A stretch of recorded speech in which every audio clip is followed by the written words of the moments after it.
Hi, this class is on Diffit, an AI that we purchase each year for specifically teachers to use to create new and different lesson plans that help them plan for their classroom. So let's take a dive into Diffit. They recommend that you follow along with your own device. However, you could watch this and open your device later to follow along later if you want to.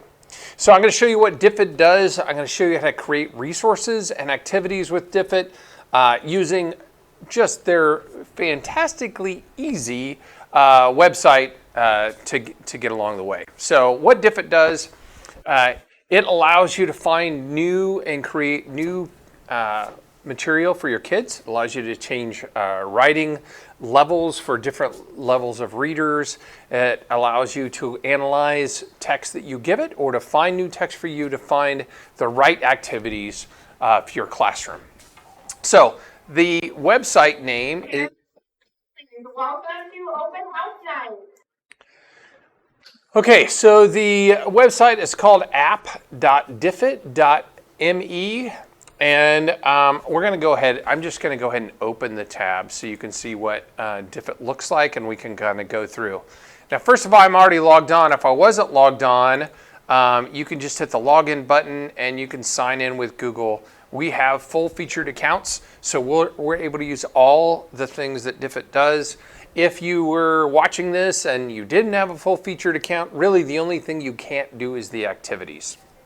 So there's basically three things up top that allow us to get our resources from Diffit. So we can either start, we're going to start with literally anything. So I can say anything I want to look for from Diffit, and I can say with the grade level and the language. So I'm going to go ahead and say, and I helped a teacher earlier today with this in 7th grade, and he teaches social studies, and his topic was the birthplace of civilization. Okay, so I'm going to go ahead and put that in as my cradle, the cradle of civilization. Okay, so I'm going to put that in.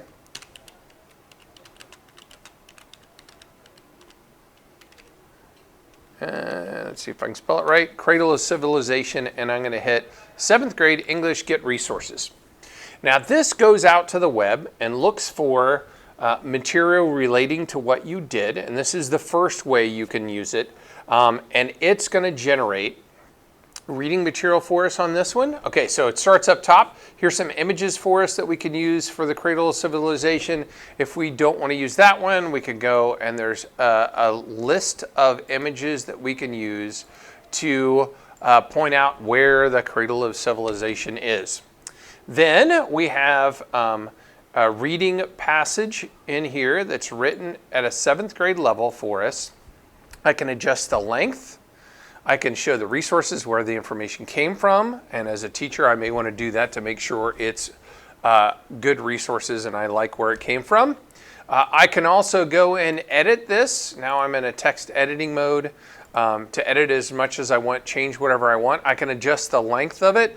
If I don't like it, I want it to be a shorter or longer reading material, then I can go and hit generate and it will rewrite or regenerate the reading material for this section, and now you can see it slightly longer, and there's a copy button there to copy that, and I could then add it into a Moodle page if I wanted to for my class. Down here, the next thing is a summary of this, so I can copy that summary if I want to. Again, I can edit and change that summary if I want to. It gives me a list of key vocabulary words, and I can go and say, you know what, I want more vocabulary. I want 3 more vocabulary words on this from the reading. I can also go and edit the vocabulary words, say I don't want this one, I don't like that one, I'm going to drop that one out of my reading.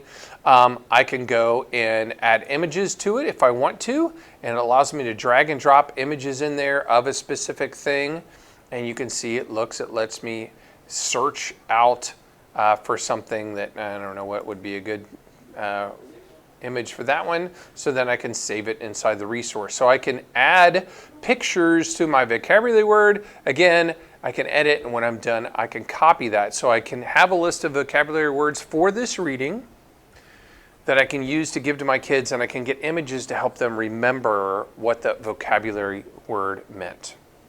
Next thing down here, it generates only 3 multiple choice questions off the reading, but you can go and say add questions. I can say, you know what, I want more questions than this. I want 5 questions because I'm going to give a quiz at the end of the reading, so I can say add 2 more questions there and say generate those questions, and it's going to go ahead and generate the questions for me. And just like all the other items in here, you can edit them and you can add more or less. You can also hit a thing that says show answers, so you can see what the right answer is for the questions that it just came up with. And of course you can copy that. You could take these and copy them directly into your Moodle course to use those over and over again for this section of your class. So that's the multiple choice questions. Then it gives you short answer questions. If you don't have enough, you want to give the kids 5 options. They pick one of these 5 things to do a short answer question from. It'll generate more. It also does open-ended prompts. You can add more prompts. You can edit those prompts, and you can copy those. So that's a quick and easy way to get something that I've already decided I've got a lesson that I need for it. And if I've got a different level reader or a different speaking reader, I can go and hit that I want to go ahead and translate all this stuff into Spanish or any of a huge number of languages for my kids, and then I've got it in a whole nother language for my class. The next thing I want to show you is what you can do with this. Now obviously I can use this to put it into Moodle and generate resources and activities right out of Moodle, but one of the great things about what it does is it has this get student activities at the bottom. So now I can turn this content into other activities to do in my class. When I hit get activities, it has a whole list of ones, and they're broken up into basics, summarizing learning, vocabulary, strategies. You can see those there. And for instance, it says the recent one we did was to make a Jeopardy review slide deck. If you open that up, for instance, you can go ahead and say export activity, and it's going to go ahead and ask if you can connect this up to your Google document account, and it's going to turn this into a Google slideshow for you that you can then do as an activity in your class as a Google slide deck. That's just one of the multiple activities that are available to you in Diffit. I'm going to go ahead and say open Google Slides. And there we go. It has instructions on how to do it. You've probably seen stuff just like this that you've looked at through Teachers Pay Teachers. It says how to use the activity, and it's a Google slideshow that then you can go and use with your class to do this activity with your class. It plays the sounds. It goes, I don't have my speakers on, and then it does the question and then shows you the answer there. It's a pretty easy activity.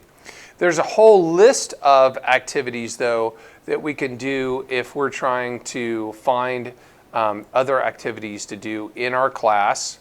Let's see if it'll let me go all the way back. There we go. So these are the featured ones. You could have it do a reading summary page, a Google Forms quiz, has all these activities that you can then generate from the material that we just created. So that's the very first one that I wanted to show you. And I'm going to go ahead up here and say start new. So that was doing it from scratch. I've got nothing other than my subject to start with, and I want to go ahead and create or try to find lesson material based on that subject. The other thing you might do, I'm going to skip to the other end of here, is you can go and give it the text that you want to generate the information from. You can also upload a PDF. So if you've already got, for instance, a chapter of your book scanned as a PDF, you can go ahead and upload it and have it create your vocab list. I wouldn't do too huge of a thing at one time, only because then you kind of you get too much. You don't want to regenerate your textbook. You want it to regenerate maybe one section of a textbook. So you might have a textbook that you really like this section, but it's a 9th grade science section and you're doing a 7th grade science class. You go ahead and put the text in there and have it regenerated at the level that you want. You can see here it says choose an appropriate reading level. You can keep the original, or you can say, no, you know what, this is for a 7th grade class, so I'm going to go and take this material and turn it into 7th grade class material, and it generates the exact same thing, the exact same way that we did from literally the literally anything one, except for it only does it with that text that you just gave it. The third and final one is called, it says an article or a URL. This one is really awesome because if I already have a cool video on what I use to introduce a class, I can use that video as a launching point to a whole lesson by putting either a URL for a YouTube video in here or a web page that I use. And I'm going to go ahead and pull one of those up for you. Okay, so here's a YouTube video called photosynthesis, and it's all about photosynthesis. So I'm going to take that, I'm going to use that at the beginning of my class to introduce the material, but I can then go and post that YouTube video right there and say generate resources. It goes through and actually captures all the text from that YouTube video and then generates reading, summary, vocabulary, multiple choice, all those things we just looked at. It generates it based off the YouTube video that maybe you already are using in your class and you're like, oh, I love this video. What can I do to go from there? And so this just took this, it gives us, again, a bunch of different pictures that we can choose as our intro to our thing. A whole reading summary of what photosynthesis is. And again, if I don't like how big it is, I can shorten or lengthen the reading. It gives me a summary again. It gives me vocab words again. If I'm like, oh, there's only 5 vocab words. I know there's more that I want to go through. Let's add 2 more vocab words onto that.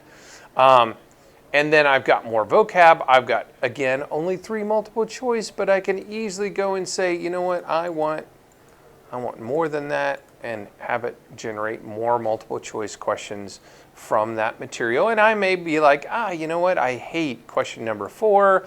I would never ask students that. I'm going to go ahead and throw that one away. You get the idea there on how easy it is to go through this and generate material, generate questions. Again, we've got the short answer and the open-ended prompts, and I can go ahead and get those get activities, and I'm going to do one on the vocabulary, and I'm going to pick, this time I'm going to do the Freyer model vocabulary slides, and it's going to go ahead and create this whole slide deck for me that I can go through to support the material that I just generated. It's got all kinds of reading and taking notes stuff, questions built in right off of that simple button. So that is Diffit. Again, it's app.diffit.me here at National Trail. We're paying for the premium account so that teachers have a chance to try it this year full featured, and we will decide at the end of the year based on feedback from you on whether we purchase it again for next year. So hopefully you'll take the time to play with a little bit and get to know Diffit here at National Trail.